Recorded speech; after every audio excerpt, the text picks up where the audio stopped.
Certains d'entre vous, ici, a connu la blessure dans sa chair ou a perdu des hommes au combat. Moi, ce n'est pas mon cas. Je dois même dire que j'ai toujours eu beaucoup de chance. Avec Marie-Axelle, ma femme, depuis 14 ans, nous nous sommes mariés jeunes, très jeunes même. Nous avons eu 4 enfants, sans aucune difficulté, et j'ai eu un début de carrière militaire de rêve. Des missions passionnantes, au Kosovo, à La Réunion, en Afghanistan, au Mali. Des garnisons accueillantes, à Rennes, à la Martinique ou dans l'Ouest parisien. Des chefs et des subordonnés de grande qualité. Vraiment, une vie de rêve. En janvier 2013, mon bonheur est complet lorsque je suis projeté au Mali, en urgence, dans le cadre du déclenchement de l'opération Serval, avec 100 des artilleurs de marine que je commande. Je vis à cette occasion, en Afrique, une aventure humaine et professionnelle extraordinaire, une sorte de rêve de gosse dont je savoure chaque instant.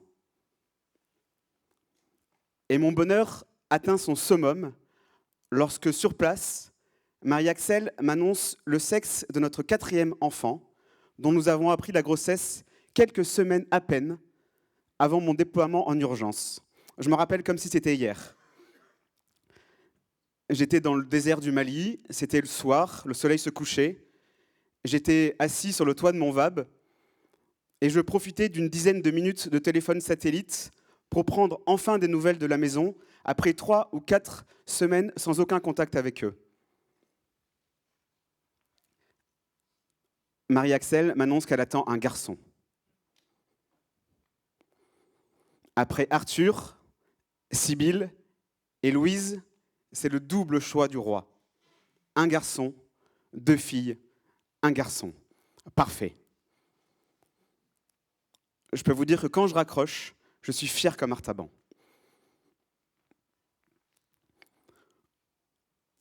Je suis loin, très loin de me douter que cette naissance va tout changer dans ma vie, tout changer dans notre vie.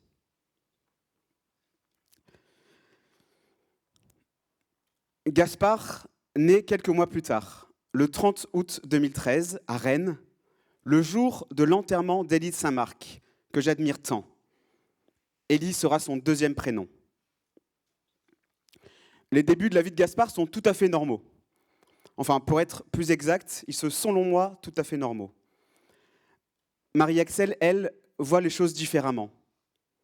Quelques signes cliniques l'inquiètent chez Gaspard. Elle trouve qu'il est hypotonique. Elle trouve qu'il tient difficilement sa tête, qu'il respire bruyamment aussi. Mais les médecins que nous consultons nous rassurent et nous assurent, je me rappelle très bien cette phrase, « Ne vous inquiétez pas, il prend juste son temps ». Mais moi, je sens que Marie-Axelle sent que Gaspard n'est pas un enfant comme les autres.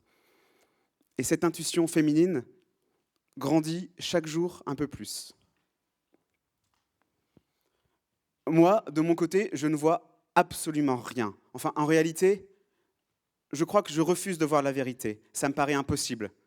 Ça n'arrive qu'aux autres, pas à moi, pas à nous. Quand des membres de notre famille abordent le sujet de Gaspard et de sa santé et osent évoquer ne serait-ce qu'un léger handicap, je me braque et je les envoie bouler. Et je suis très fort pour envoyer bouler les gens.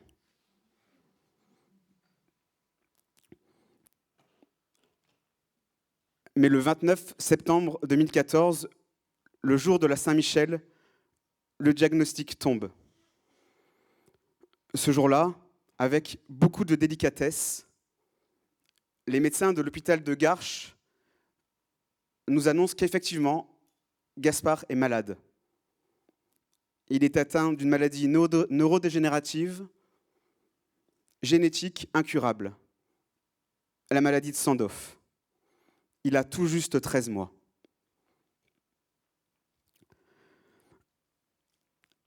La maladie de Sandoff est une maladie neurodégénérative. Dans cette maladie, les cellules nerveuses s'encrassent progressivement à cause de l'absence d'une substance qui permet l'auto-nettoyage cellulaire. Les conséquences sont terribles. Au fur et à mesure de sa maladie, Gaspard perdra toutes ses fonctions motrices. Sa capacité à marcher, à bouger ses membres, à tenir assis, à parler, à voir, à se nourrir par la bouche, à déglutir. Nous ferons même le deuil de son sourire. Et à la fin de sa vie, nous ne pourrons même plus le prendre dans nos bras de peur de lui causer trop de douleurs musculaires. Alors, je sais qu'il n'existe aucun classement dans la hiérarchie de l'horreur des maladies, mais je peux vous assurer que celle-là, c'est une putain de saloperie.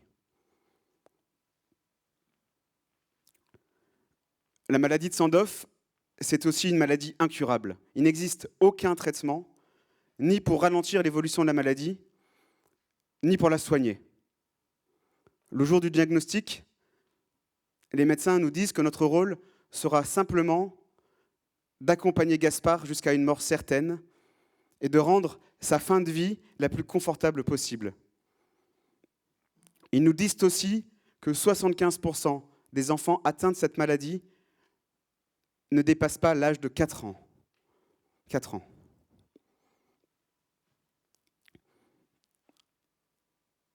Enfin, cette maladie est génétique. Nous ne le savions pas avec Marie-Axelle, mais depuis sa première grossesse, nous avions une chance sur 4 à chacune d'entre elles de donner naissance à un enfant atteint de cette maladie. Et c'est toujours le cas. Une chance sur 4. Alors, je peux vous assurer qu'aujourd'hui, quand je regarde chacun de mes enfants, je sais à quel point chacun d'entre eux est un trésor, un véritable petit miracle. Mais ce jour-là, j'y pense absolument pas. L'annonce de la maladie a chez moi l'effet d'une tempête, d'un tsunami dévastateur, dont je mettrai des mois et des mois à me remettre. Le nier serait un mensonge. Cette annonce m'a littéralement et durablement jeté à terre. Voir mon enfant souffrir sans pouvoir le soulager, le voir mourir à petit feu sans pouvoir le soigner, a vraiment provoqué chez moi un sentiment de culpabilité insupportable et abominable. Je n'ai pas pu le sauver, je n'ai pas réussi à le sauver. Au fur et à mesure de l'apparition des symptômes, ma colère, elle aussi, ne cesse de croître. Colère contre moi-même, colère contre les médecins, colère contre les associations de malades, colère contre ceux qui ne nous aident pas assez, colère contre ceux qui nous aident trop aussi, colère contre Dieu. Comment est-il possible de créer un monde dans lequel des enfants innocents souffrent et meurent ? Pourquoi permet-il ce mal absolu et si diaboliquement injuste ? Alors aujourd'hui, évidemment, je n'ai pas encore la réponse à toutes ces questions et ma colère n'a pas totalement disparu. À 3 ans, on joue au Duplo, pas avec la tubulure de sa gastrostomie. Voilà. Après 41 mois d'une vie hors du commun, Gaspard est mort, à la maison, dans les bras de sa maman, le 1er février 2017. Nous l'avons accompagné tous les 5 jusqu'au bout, sans nous acharner à rajouter des jours et des jours à cette vie qui était souffrante, mais sans rien précipiter non plus. Nous n'avons rien fait pour l'aider à mourir. Nous ne voulions le priver d'aucun moment d'amour. Il méritait vraiment de mourir comme il a vécu, en héros, fier, courageux d'avoir mené toute sa vie jusqu'à son terme, aimé jusqu'au bout. Même sa mort aura été une leçon de vie. Cette vie a donc duré 41 mois. 41 mois d'une incroyable intensité. 41 mois qui ont tout changé dans notre rapport à la vie, à la mort, à la foi, au travail, à l'amitié, à ce qui est essentiel. Gaspard nous a tout appris. Il nous a appris l'inaliénable et inviolable dignité des personnes les plus fragiles, surtout de celles qui sont souvent considérées comme les plus inutiles dans les sociétés de la performance. Il nous a appris à servir plutôt qu'à nous servir. Il nous a appris à prendre davantage soin de notre âme que de notre ambition. Il nous a appris la beauté de toute vie, de son commencement à sa fin. Il nous a appris à rendre grâce pour la beauté de chaque moment vécu. Il nous a appris que chaque jour est une nouvelle vie. Et surtout, je crois qu'il nous a appris à être libre, à être vraiment libre. De cette liberté qui est si parfaitement résumée par saint Augustin lorsqu'il dit « Aime et fais ce que tu veux ». Alors aujourd'hui, je n'ai pas peur de l'affirmer devant vous tous, personne ne pouvait nous offrir de plus grands cadeaux, ne nous faire de plus grandes preuves d'amour que de nous confier notre petit garçon. Personne. Gaspard est notre plus grande fierté. Il a tout changé, radicalement et irrémédiablement. Et en bien, évidemment. Il nous a montré comment être heureux, comment être vraiment heureux. Car oui, aujourd'hui, nous sommes heureux. Alors, évidemment, je conçois très bien qu'on puisse ne pas le comprendre, mais personne ne peut nous le retirer.